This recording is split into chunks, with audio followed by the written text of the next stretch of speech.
Hi, everybody. Welcome to Sunday Night Live. Thank you so much for joining me on this Sunday night. I want to welcome all of you. Just a couple housekeeping things before we get started. My name is Anita, and if this is your first time here, welcome. This is a channel where I like to talk about things that go on. Food is medicine. I have lost 145 pounds on this journey. For those of you who have not met me before, it's been a few years. I can't remember the exact year of this picture. I think it was 2016, something like that. But anyways, whatever it was, that's the old me there. And now I am, basically following the proper human diet. For me, it's mostly meat because I have a lot of food sensitivities, nightshades, that sort of thing. Oxalates are an issue, that kind of thing. But tonight we're going to talk about fear. There is a live chat going on, and if you have any questions or you would like to share an anecdote or something, I definitely welcome that. We're going to be doing some live Q&A. Once I go through, just a few of the notes that I had, I'm going to share some of the fears that I've had over the years, and I'm going to share some fears that people have shared with me that, as you can imagine, I do get quite a few emails and comments and things like that on my videos. And so, I've gotten to know some people and what their fears are. And there's some common threads. I want to also make sure you guys know that Melissa and Bonnie are in the live chat helping with any links or, welcoming people, keeping everything under control. I don't have a video of the week this week, but I did find some studies related to fear. There was a good article I found, anxiety around losing weight and the correlation between weight loss attempts and mental health. And I found a good Psychology Today article. Those are all linked below. And it's always good to have something to read after. I just didn't find an appropriate video, but certainly I have lots of things in my life that have gone on. So you wouldn't think, let's talk about this for a moment as an introduction. You wouldn't think that people would be scared of losing weight. We all want that. That's why many of us are here, because we want to lose weight. We want to get healthier. But there's actually some fears in the way sometimes. For those of you that were here last week, we talked about self-sabotage. And I think self-sabotage goes kind of hand in hand with the fears. So I'm going to share with you some of the common ones that I keep hearing about. And if you have anything you would like to add to it or a question, please feel free to do so. And the moderators, Bonnie and Melissa, will try to get those into, they'll try to keep me organized so that I know what kind of questions are coming up. So one really common one is people fear getting loose skin. And, that can certainly happen. I feel like it can really happen if you're, for those who have gone on crash diets, like I'm thinking of the extreme, Biggest Loser type crash diets where someone loses 100 pounds in 3 or 4 months. I feel like you're at risk for loose skin. I've lost 145 pounds and I'm 66 years old. So it's no surprise to me that I have loose skin. And for a while, I also, you could see it in my face too. That's actually gotten a lot better. I think it's gotten better with carnivore, just eating the meat. And also I've been really focusing on collagen, like through food sources like beef tendons. I have a collagen soup.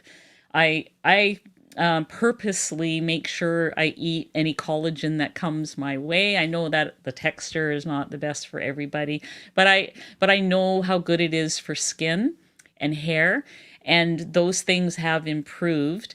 But there are stories out there of people who have, terribly loose skin and an aging face and all those sorts of things. And I think, I guess it wasn't one of my big fears in the beginning, although I knew with the amount of weight that I had to lose that I probably would have loose skin.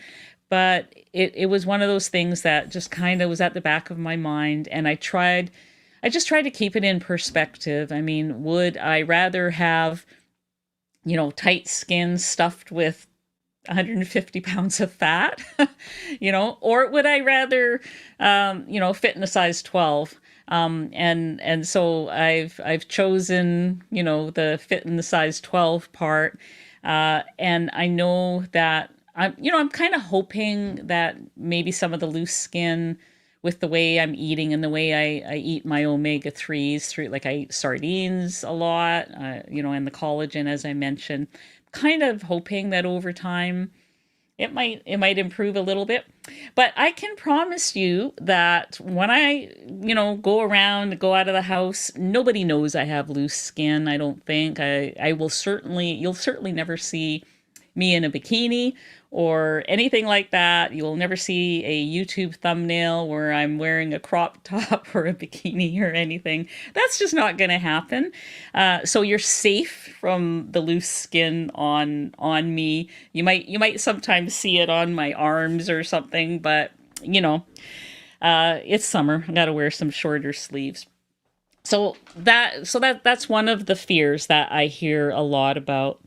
Another one that comes up is the issue of relationships and partners. And, some people are with somebody who they were with since they were heavy. And those dynamics can change as a person loses weight. And sometimes that is, two people maybe not eating the same way that might cause issues, or it can be just that maybe the other partner likes their partner to be a little heavier, and you don't want that for yourself. There is that happens, and I think that I think it's something that you just need to work through. And usually our worst fears don't come true. And I don't want to say never, because yeah, I mean, that can happen. People can grow apart. It can cause a strain on a relationship if the other person is just not supportive and not, helping in any way. All kinds of things can happen, and it is a legitimate fear. I am going to talk a little bit about some of the things we can do about our fears, but right now I'm going to go through them first. But that, just it is a legitimate fear. Um, Okay, so this one's a tough one, and this is something that I have myself experienced, and that is unwanted attention. There is comfort sometimes in being somewhat invisible. I felt quite invisible, even though when I was over 320 pounds, you could certainly see me coming, but at the same time, there was some comfort in knowing that, people are just not going to engage with me. It's kind of weird. I'm not sure if I'm explaining that properly, but maybe some of you understand what I mean. And for those of you in the room here tonight who are ladies, and who have carried a child, like a pregnancy, have you ever had someone come up and like touch your stomach or something? I mean, sometimes like a perfect stranger coming up and touching your body, it's sort of a similar thing. Many of the times in my past when I've lost large amounts of weight, people would just go on and they'd be talking about my body. And I didn't like it. It made me feel uncomfortable. I mean, is there anyone here tonight that can relate to that? People making comments about your body. And and I've had that when I was younger and less stable, I guess, than I am now. That was enough. That kind of thing drove me back to the food. And I felt like I was getting too much unwanted attention. And it just felt extremely uncomfortable.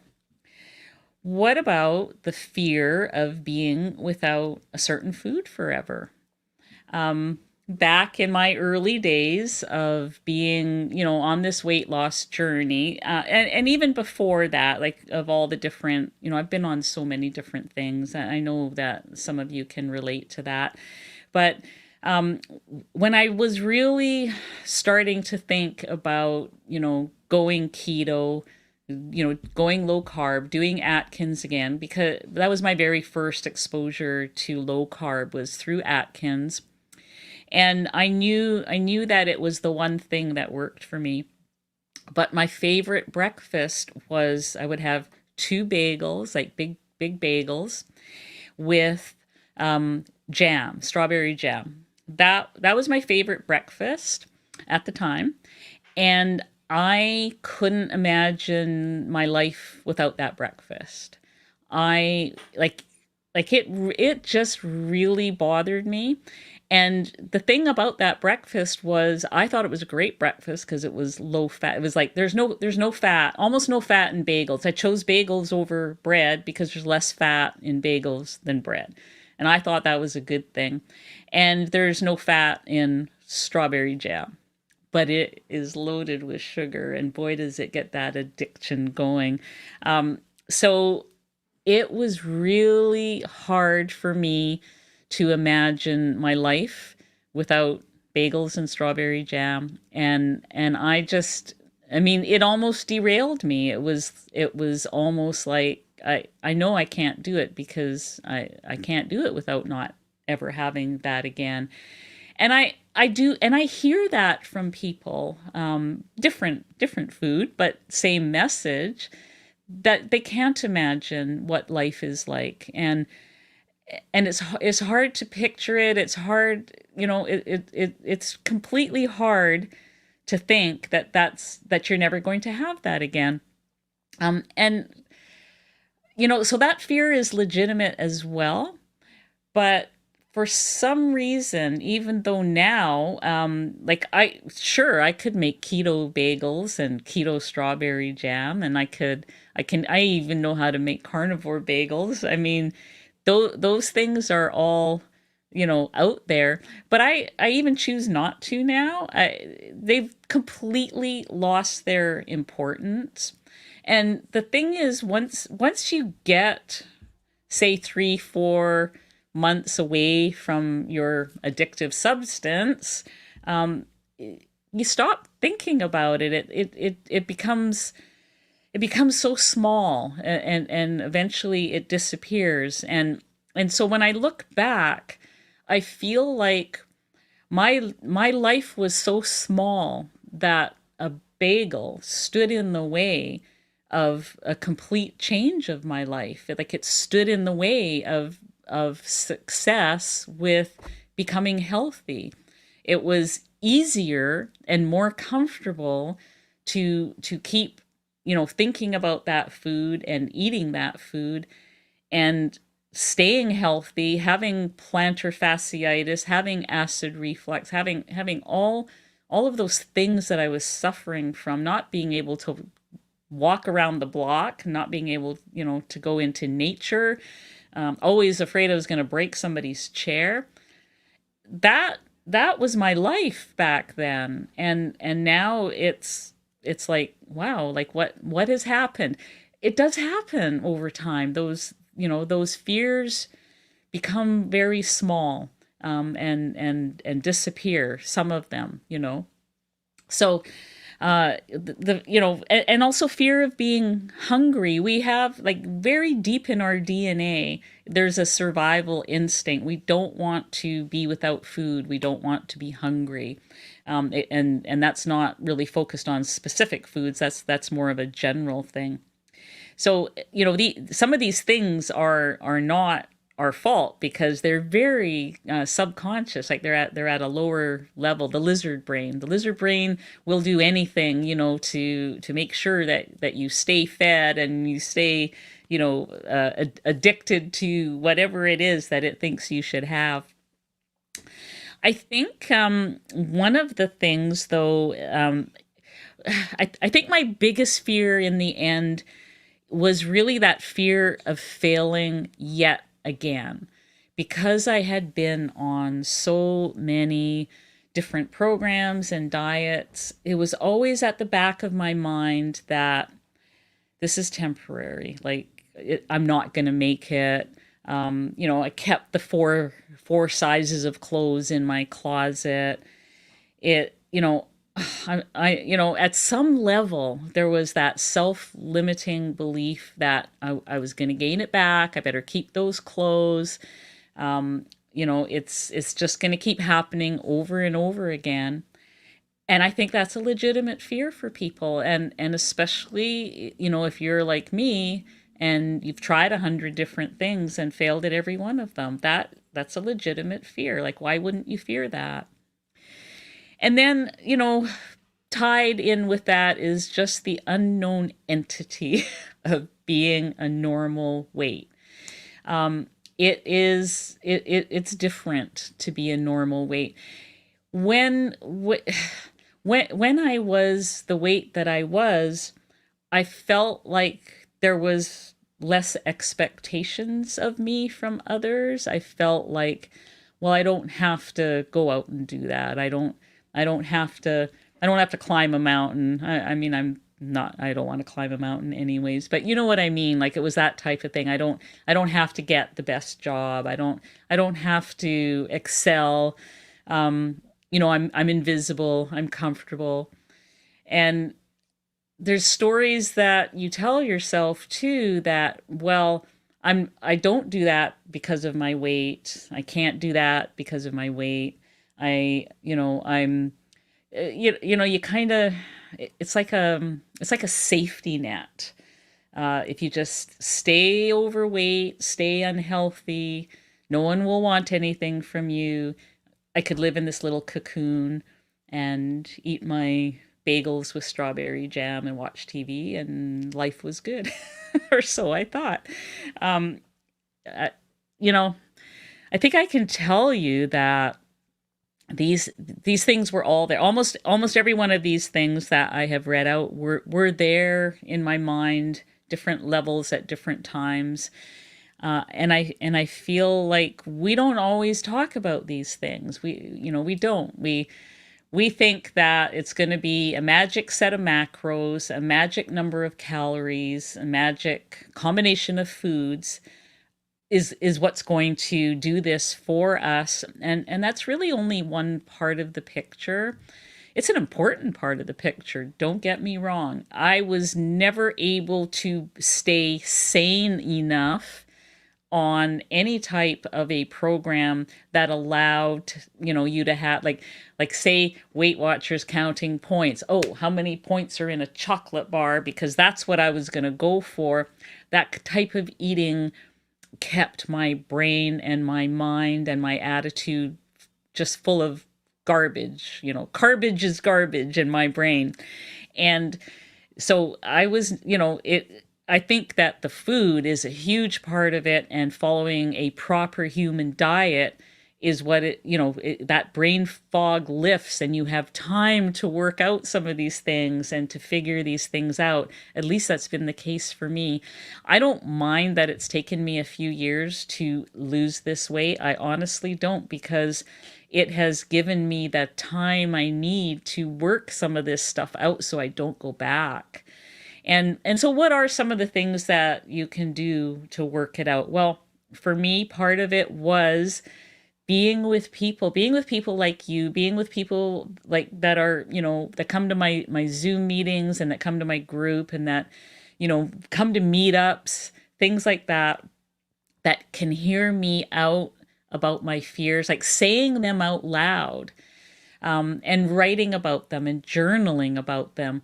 That's very healing, and I highly recommend, that you talk about it and write about it to people who understand, whether that's like, a counselor, a peer group, a tribe, whatever that is for you.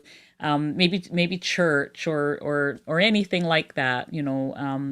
Have people that you can, say these fears out loud to, because to me it seems like that's a huge part of the battle. That's a huge part of it. Yeah, so identify them, write them down, and focus on the small daily habits rather than the big, huge goal. So you get this small daily habit of, say, okay, well, let's talk about the goal. So there were so many years where I would like, oh, I need to lose 150 pounds. This year, I'm going to lose 150 pounds. That was always my January goal. I'm going to lose 150 pounds. And then what, right? It just kind of, my enthusiasm ended as soon as I said it. So for me, it became really important that I had these daily goals, daily habits. And now you can, I mean, it seems like people have caught on to that, because now there's apps, there's free apps you can download. There's I've got a free handout somewhere on, like, in my resources section of, blank habit trackers where you can set these daily goals, because a wish or a stated goal to lose 10 pounds or 150 pounds is not going to do what daily habits do. How will you get there? That is the big question. So, if you walk every day, if you eat proper human diet foods, if you drink some water, you get up, and go to bed at the same time, like try to have a good sleep schedule, go outside, greet the sun, have the sun in your eyes, eat regular meals, whether you're, two mad, three mad, OMAD, whatever it is for you, all those things, like some kind of stability, some kind of, a routine. Those things can be tracked with a daily habit tracker or a journal. It doesn't have to be anything official. It can just be, a blank dollar store journal that you write things down in, keep track of things. Those daily habits make things add up. For me, when I lost the first, I would say 80 to 100 pounds, it was all about, the food, weighing and measuring. There was none of this stuff going on. So don't beat yourself up if you're not doing this yet, because I didn't do it at first. This is what I had to do when it got hard. When I got to the point where I'm not losing anything else, I don't know what I'm doing wrong. I had to start looking at those little things. I had to start looking at my mindset. I had to start looking at my sleep. I had to start looking at my circadian rhythm. I had to start looking at how I thought about the world. I had to start looking at my fears. What is holding me back? And everything we've talked about, everything I've talked, I'm going to let you guys, I'm going to be checking your messages in a moment, but everything I talked about, these were fears holding me back as well. And so, you know, that's my third point, is get a tribe for support, whatever that is for you. So what to do about the fears? Identify them, write them down, talk about them.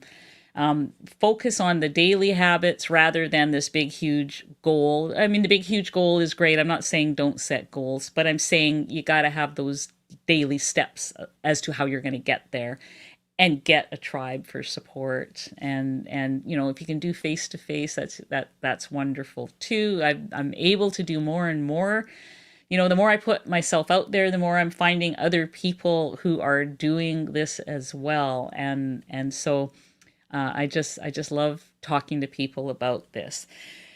Let's get to your questions and comments here. So I'm going to check to see what is happening in the that's going on here. Just Jason Keto, hi, thank you for being here. Fear of failing can so easily hold you back from even trying. Time to kick fear to the curb. 100%, I agree. Karen, Miss Anita, I caught a live. Yay. Oh, I'm so happy you did. I love it when I make it to other people's lives when they're still live. I totally love that. Thank you for being here. Debbie, Lindsay, struggling with giving up salt and vinegar chips. Yeah, those are good. Haven't had those in a while. Seriously convincing myself around 5 o'clock not to go to a store to buy them. So I think, the thing with you is to have an alternate strategy, because that sounds like a daily habit, or maybe it's an almost daily habit. I mean, it's good that they're not in your house. I'm glad you don't have them in your house. You have to actually think about, oh, I have to go to the store, I have to get in my car or walk or however you get there and buy them and then bring them home and eat them. So it still gives you some time to rethink that. It is your lizard brain trying to keep you in addiction. And so what we want to do with our lizard brain is to train it to do something other than go to the store and get those chips. And so, a 10-minute walk. Every time you think about the chips, maybe do some squats, phone a friend. I would encourage you to make a list. Make a nice long list, the pen and paper, of all the things that you could do instead of getting in your car and going and buying the chips. And every day, pick one of them and commit to do them. Even if you end up going to buy it later or something, practice it, because practice makes perfect. Eventually, you'll be able to just pick one and be happy with that. Because you'll have had more time to think about it. Thanks for your question. Let's see. Lisa, hi Anita, you look great. Thank you so much. Rosa, hello everyone from Puerto Rico. Hello there. Thank you for coming. Mary Lou, on carnivore for 2.5 months, having a problem with dry mouth day and night. Any suggestions would be welcome. Oh, I've not heard that one. I've heard of people having some dry eyes. And I'm hoping that you're getting proper hydration, drinking water, taking your electrolytes. Maybe you need some electrolytes, but also having enough fat in your diet. Those are things that can help. It's hard to know what that is, and I'm not familiar with that problem. And I hope that anyone else who has had a dry mouth, if you know of some solution or you've heard of this before, if you wouldn't mind commenting in the live chat, so we could share that information. I get dry mouth when I talk a lot, so I'm just going to take a quick sip. Thank you for that. But yeah, just think about those things that I said and try to try to figure that out. If you aren't doing those things that I have already mentioned, then start drinking more and having more fat. Yo, Tukelt, I don't know if I pronounced that properly. Is it better to eat when hungry or try to eat in a 6-hour fasting window? Sometimes not that hungry, but don't want to eat too late and don't want to be hungry after window time passes. Yeah, if you're keto or carnivore and you're having, enough protein and fat, you shouldn't get hungry. You should be eating enough, either eating enough at your mealtime so that you're not hungry, And so a 6 hour fasting window, that could mean 2 meals a day, I guess. That sounds like 2 meals a day. Uh, and if you're new, I don't know how long you've been doing this, but this isn't something I recommend for new people. I think for new people to this way of eating, it's better to eat until you're full at 3 meals a day, or at the very least at 2 meals a day. Eat until you're quite full and you're totally used to eating this way.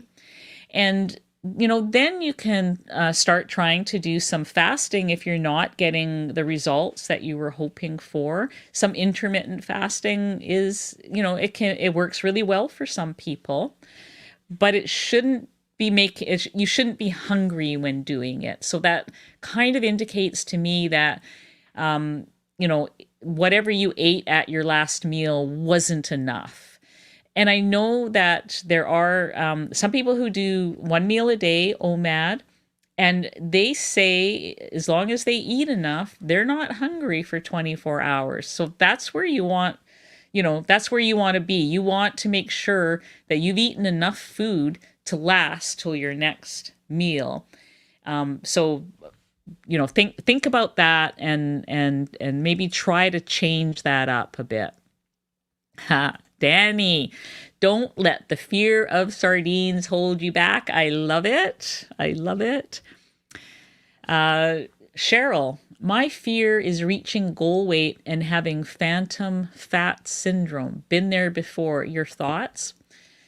I have not heard that term before. Is it the type of thing where you think you're still fat? Is that what that is? I kind of feel like, okay, so I think if that's what it is, I think I can relate to that, because for the longest, and I'm not at goal, I still have some more weight to lose, but I wear a size, in some clothes, I'm wearing a 12. In some clothes, I'm wearing a 14. So, oh, thanks, Cheryl. Yes. Okay. So 12 to 14, whereas before I was a size 26. For the longest time, I would go into shops or stores and I would be reaching for those bigger clothes. Like in my mind, like it was sort of like a dysmorphia of some kind. I still felt fat. And I'd be walking down the street or something, or through a mall, whatever, and catch a glimpse of myself in the window or in a mirror and not recognize myself. It would be like, who's that?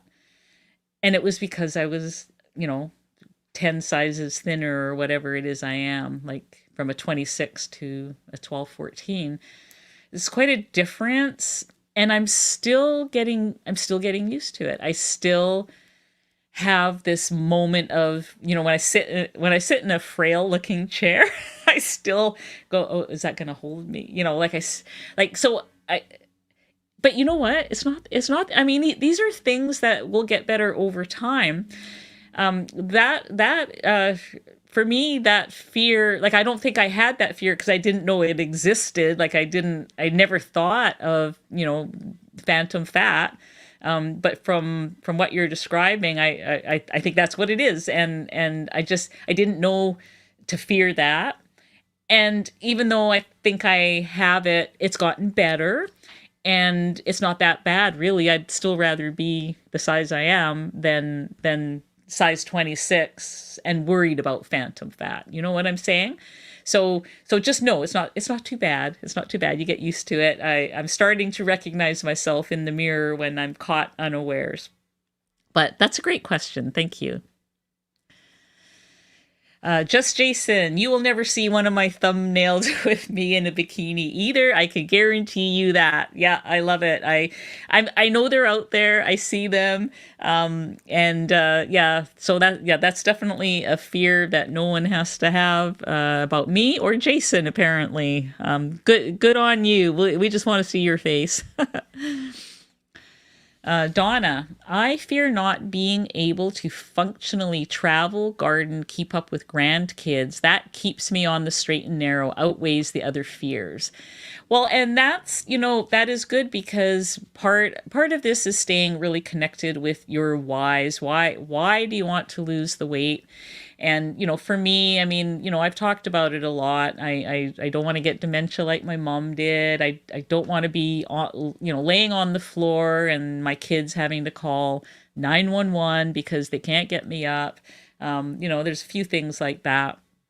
I also want to be able to garden. I love garden and I like traveling and those sorts of things. So focus on those positive things that you are going to get, because those are real. Those are real as well. Trish, hi Trish. I've lost a lot of weight, but still have a lot to lose. I cringe when someone calls me hey skinny because they knew me at my heaviest. It makes me feel like a big joke. I've had that happen too. I'm with you. I wish that people out there would make, I mean, I think they think that they're complimenting you, and I think it probably comes from a place like that. I think they're legitimately happy for you, but inside, we're a little broken because of all this, and I tend to take things like that as a comment, as comments on my body. They're looking at my body. It feels comfortable to have people talk about my body. So I get it. I do. I try to give people the benefit of the doubt that they are truly happy for me, and their comments are meant well, but sometimes they're a little thoughtless, right? But thanks for that. Bobby, I think my mother is the only one who goes on about my weight loss. She wants pictures to show her friends. Oh, that only a mother, right? She's proud of you, Bobby, and so yeah, that's amazing. I think my mom would be proud of me now too. I wish that she was here, to see how far I've come, because since her passing, I was able to kind of break through that grieving and lose more weight, and I think she would be proud of me, and it's so cool that your mom's so proud of you. Becky, I like your new hairstyle. You are glowing and looking great. Oh, thank you, Becky. That means a lot. Trish, a fear for me when I haven't seen someone for a long time in person, but they know I've lost a lot of weight. Will they think I should look smaller in person? Yeah, I mean, I get that too. I had someone not recognize me, that I met in a park. They were from the Lower Mainland, and I went up and said hi, and they looked at me like they didn't know me, and so I had to say who I was. It was really weird. Um, so it's going to happen. That will happen, and it can definitely be awkward, but the moment passes, and I just feel, as even though these things can be awkward, it's definitely all worth it. So just be brave. Bobby, I feel like my friends who I see a few times a year are watching to see if I have started gaining the weight back because I've always gained it back before. That's a good point to bring up. I've had that feeling before myself from some people that I know, and hate to disappoint them, but I'm in this for life. That's how I feel. So yep, hang in there, Bobby. Andrea, my fears are not about weight. They come from outside things going on. I'm so frustrated and depressed that my life has come to a halt, often stuck in the house for days on end due to a health issue. That's tough, Andrea. I'm so sorry that that is your situation. Are you able to have people come to see you? It sounds like you're a shut-in, and if you can, I don't know. Like I don't know enough about you to know if you can get people to come and see you, or get onto maybe an online type of a group where they have Zoom meetings, and where you can, at least talk face to face, talk through some of these things, how you're feeling. That would be my recommendation, Andrea. Jody, thank you so much for the super chat.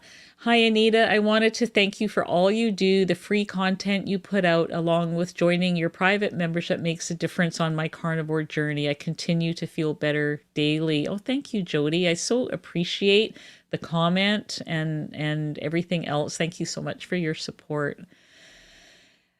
And we'll see you next Friday on the Zoom. Lisa, you are an inspiration. Thank you. Thank you so much. Becky, I don't go out much anymore, restaurants, local fare. I sometimes get tired explaining to people. Got any tips? Like, are you talking about explaining your lifestyle, like how you eat? Is that what it is? Because what I do is I just say, hey, I don't eat those things because they make me feel ill. Like I've got lots of sensitivities. I'm eating only things that don't cause inflammation. I'm trying to heal some things. People seem to accept that from me. I don't say, oh, I'm keto and I follow macros, or oh, I'm carnivore now and I only eat such and such. I just say I don't eat sugars and grains and things like that. So I eat very simply. It's anti-inflammatory for me, and I leave it at that. If they press me, they're going to be in for a lot more detail than they want. And I just feel like it's not their business after a certain point. If they want to know more because they're interested, oh, I am happy to talk their ear off. Smiling for you. I heard this couple speak on alcoholism and codependency, and she said as he got healthier, she didn't realize how much his unhealthiness was her crutch and security, but they're both healthy now.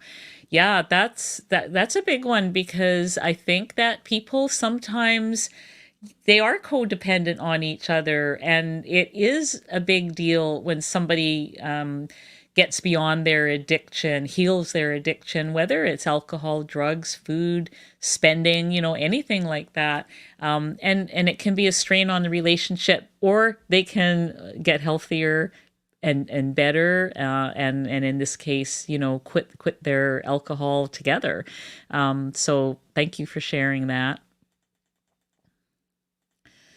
Judy says, make your health the priority. Weight loss is just a bonus. Absolutely. And, I feel like the question that I just had from, let me just go back there, from Becky about, how do you explain to people, she doesn't like to go out.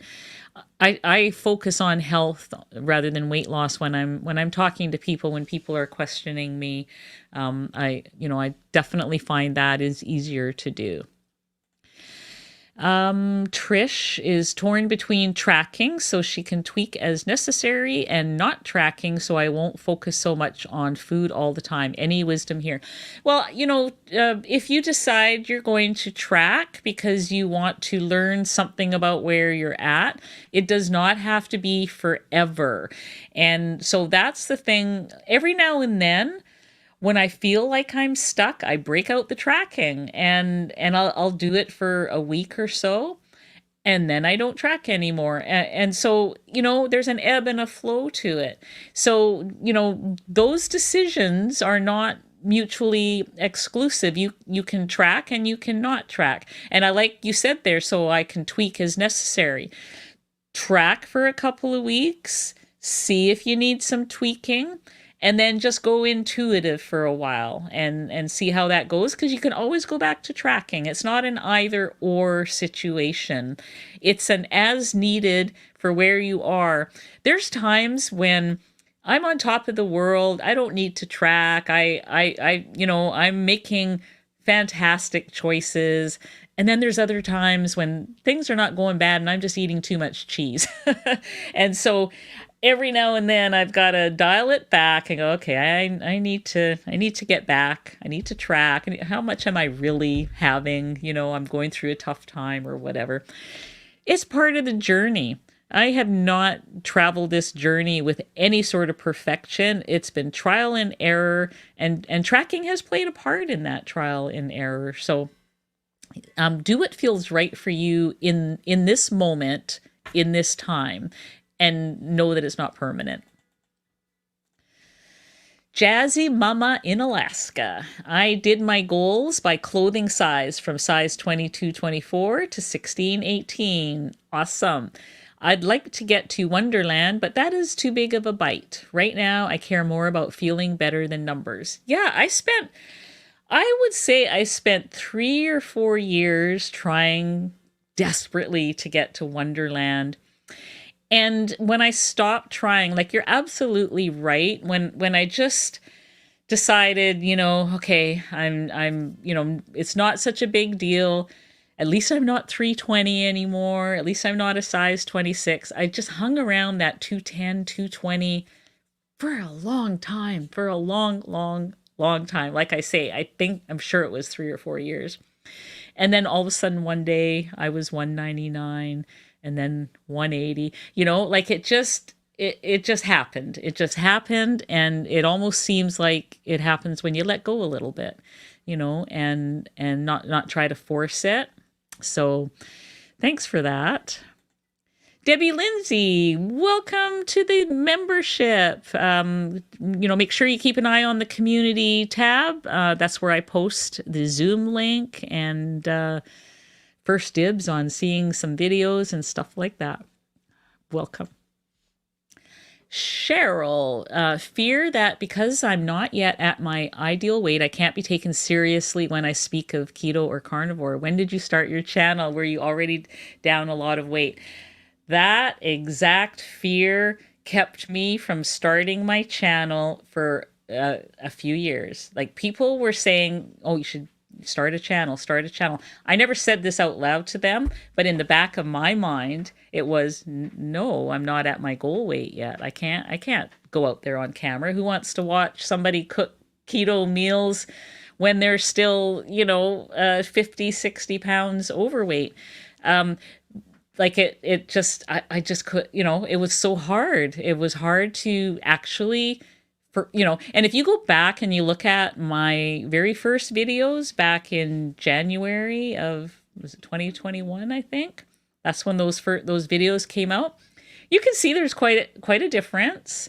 And it was hard for me to put myself out there on video for people to see. But I felt that once I did it, it was almost like, it was like a relief. And it was like, okay, I can do this. And, people gave me a lot of encouragement. I had the odd person, make a disparaging comment, but it was very few and far between. By far, most people were extremely supportive, and I'm very grateful for that. Oh, thank you, Cheryl. No problem. Okay. Judy, I love your thoughts and inspiration. Thank you, Judy. Just Jason Keto, building daily habits will also help when you reach your goals and need to transition to maintenance. 100%. It'll probably be even more important then. Because if there's any more of that myth out there of people, you're gonna get to your goal weight and then you're gonna be able to eat whatever you want, anytime, any place, any amount. That is not the case. Is not going to be the case. And so daily habits, definitely. Thank you, Jason. Mary, I remember not liking the attention when I lost weight in the past. I'm older now, and I think the attention is less for that reason. Yeah, I agree. It was hard. It was hard when I was young, like in my 20s, and it sort of, there was things that happened and things that were said that have left a lasting impact on me. So I definitely get it. Just Jason Keto has given away another Ketogenic Woman membership. Amazing. Thank you so much. Debbie, I guess I need an accountability partner to keep me on track and remind me to do the things that you are suggesting. Yeah, I mean that it certainly helps to have a partner. Many people, don't have that partner, at home or whatever. And this is where a tribe is important because it's a good place to find an accountability partner. The if you're talking habits, the habit app, it reminds me, like I get this little bing, go for a walk, stuff like that. So, I mean, there's different ways to remind, like you have to want this more than anybody else, though. That's the bottom line. Like nobody is going to want this for you more than you. And so that's the first thing is you got to want it more than anything in the world and more than anybody else in the world, because nobody's coming. Like it's you that is going to be doing these things. And so, but definitely it's going to be easier if you've got people you can talk to. Smiling for you. I can't remember who they were, but two female doctors interviewed in the keto carnivore space did mention that our self-worth or feeling worthy of being healthy and happy was key to our success. It's a very big key. We have to feel that we deserve this, and we have to want it enough to do the work. I mean, because it's work, and so. Definitely our mental health is important.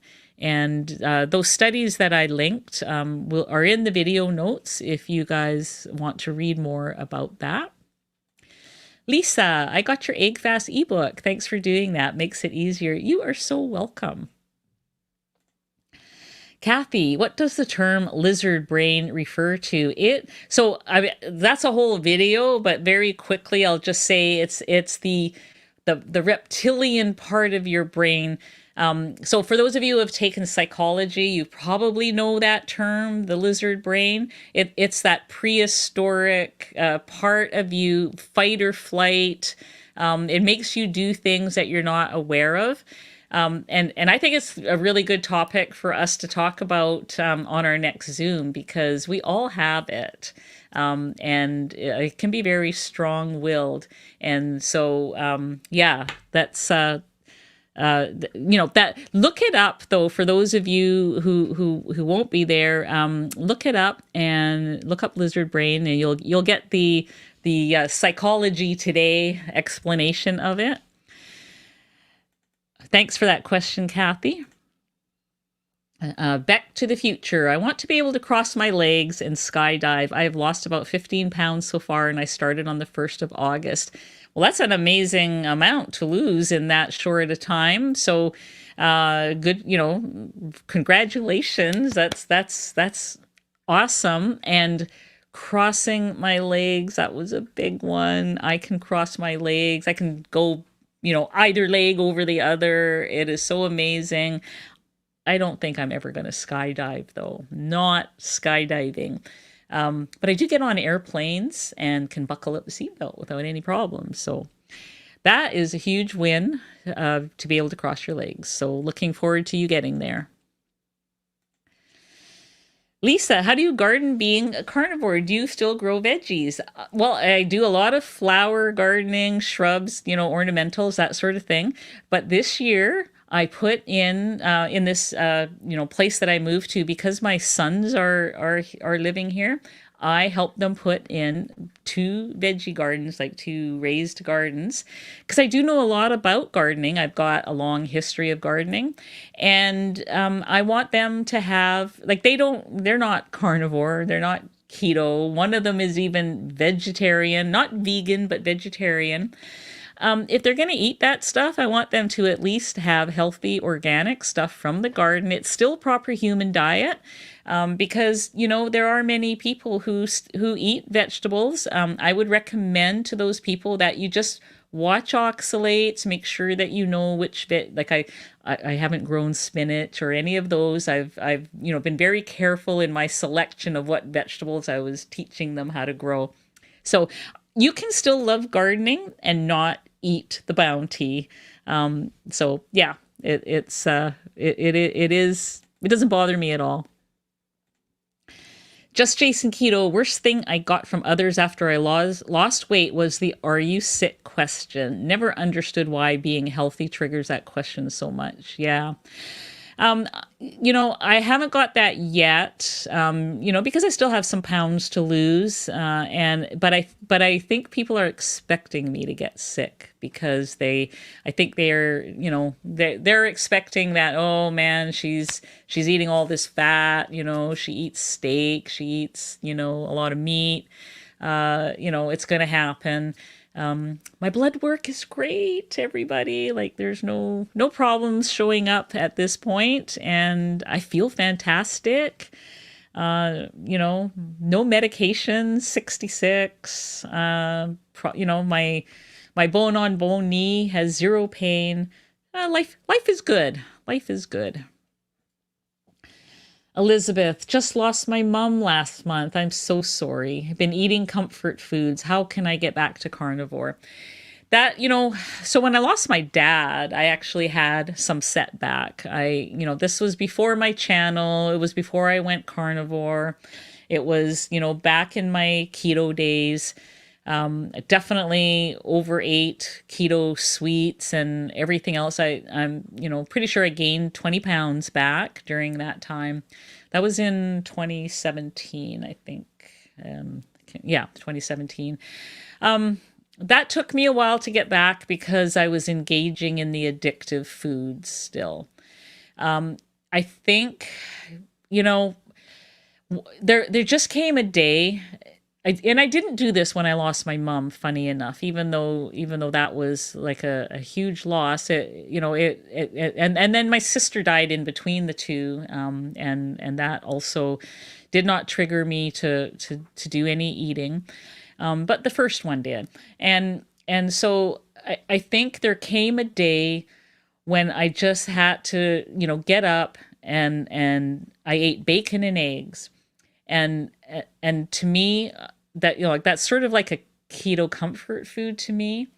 Find something that you can eat tomorrow. Like, I don't know if it's nighttime for you or where you are in the world. For me, I'll have dinner tonight. Tomorrow will be, most people, tomorrow will be their next meal. Find something that satisfies you. Eat a big meal. Eat as much as you want of it until you're, satisfied, and take it one meal at a time. There's no, you got to go through the grief and the mourning. You got to talk to somebody. I'm so sorry you lost your mom. A month, it's a month. You're still hurting. I know. I know it's still bad. But you're not going to get her back by making yourself less healthy. So tomorrow, if you can eat something like bacon and eggs for your first, or whatever you love. Like, I like bacon and eggs. It always makes me feel better. Do that, and then take it to the next meal, and just keep doing that one meal at a time. And, think about your mom and have those good memories and all that. But know that she wants you to be healthy. She does. So you don't want, you don't want to destroy your health. And so I hope you do that. And I'm so sorry. Bobby, isn't it crazy how we still worry and fret about what people will think? We look and feel better and still can't be confident in who we are. Yeah, I mean, there's a lot of that, isn't there?